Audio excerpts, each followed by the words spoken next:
আজি আমি আহি উপস্থিত হৈছো ভোগেশ্বৰী মন্দিৰত। এই মন্দিৰটো নিত্যানন্দৰ উলাত। এই মন্দিৰটো বজালী জিলাত, আজিকালি বজালী জিলাত পৰে, আগতে বৰপেটা জিলা আছিল। বহুত আশা আছিল মই এই মন্দিৰলৈ আহিম বুলি। বিয়া হোৱাৰ পিছত কিন্তু আহিব পৰা নাছিলো। সেয়েহে আজি আহি বহুত ভাল লাগিল। মই ভগৱানক শতকোটি প্ৰণাম যে মই আজি এই মন্দিৰটোত আহিব পাইছো।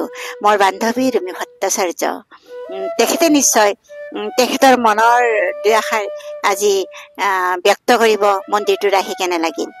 প্ৰথমতে ধন্যবাদ দিব লাগিব আপোনাক, কাৰণ আজি আমি ঘপককৈ ইয়াতে আহিলোঁ আৰু কোনো নভবাকৈ এই মন্দিৰটোত আহিলোঁ আৰু মন্দিৰটো দেখিলোঁ যে মন্দিৰ 1765 খ্ৰীষ্টাব্দতে আৰম্ভ হৈছে।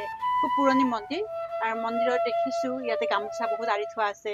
আমি ভিতৰলৈ সোমাই যাওঁ আৰু মন্দিৰৰ কিছু মাহাত্ম্যৰ কথা আমি বুজি ল'ম। মন্দিৰৰ দ্বিতীয় দুৱাৰ, আমি দ্বিতীয় দুৱাৰ দি মন্দিৰত সোমাইছোঁ আৰু মন্দিৰৰ ভিতৰত এতিয়া আমি সোমাই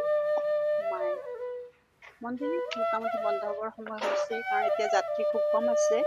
এই সময়ত আমাৰ টাইমটো অকণমান দেৰি হৈছে, তথাপি আমি আহিছোঁ যে তেওঁক দৰ্শন কৰি যাম বুলি ভাবিছোঁ।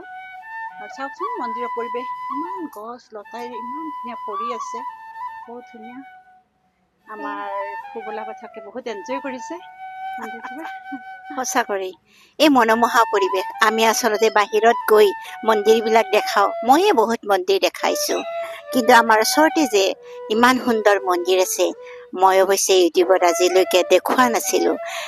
মই ৰাইজক কাকুতি কৰিছো যে এই পৰ্যটন ক্ষেত্ৰলৈ ৰাইজ আহক আৰু তেখেতসকলে আমাৰ এই পৰ্যটন ক্ষেত্ৰখনক খুব সুন্দৰকৈ যাতে সজাই তুলিব পাৰে পৰামৰ্শ দিয়ক।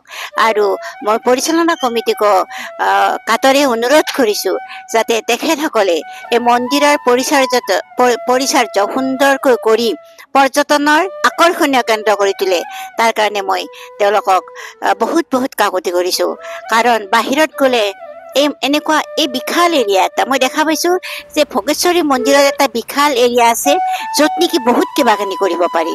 গতিকে বাহিৰৰ পৰ্যটন কেন্দ্ৰৰ আৰ্হিত যিবিলাক মন্দিৰ বনাইছে, তেখেতসকলে অলপমান হলেও চাই পেলাই সেই মন্দিৰৰ আৰ্হিত যাতে আমাৰ এই বৃহৎ মন্দিৰটো সজাই লয়, পৰিৱেশটো সজাই লয়, তেতিয়া বছৰৰ যিকোনো সময়ত ইয়ালৈ যাত্ৰী আহিব, অকল মাঘৰ মাহত নহয়, যে বছৰৰ যিকোনো সময়ত যাতে যাত্ৰী আহে আৰু ইয়াতে যাত্ৰীৰে ভৰি থাকে, আমি আশা কৰিছো। আৰু মই পৰিচালনা সমিতিক অনুৰোধ কৰিছো তেনেকুৱাকে সজাবলৈ। ধন্যবাদ।